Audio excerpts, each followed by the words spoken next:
8 წლის გოგონას აღენიშნება წინაგულთა შუაწგიდის დეფექტი, არც თუ ისე მცირე ზომის, დაახლოებით არის 4-6 მილიმეტრი.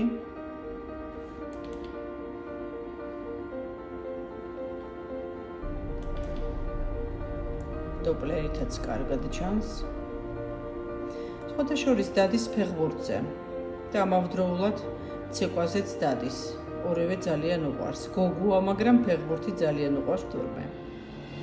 ამიტომ ჯერ გამოსაკვლევად კარდიოქირურგიულ განყოფილებაში გავგზავნე, ნახოთ რას გვეტყვიან კარდიოქირურგები და შემდეგ გადავწყვიტავთ, როგორ ვიაროთ, რაზე ვიაროთ და რამდენი ხანი. ეს ყვითელი რომ ანათებს, ეს არის ჩვენი დეფექტი.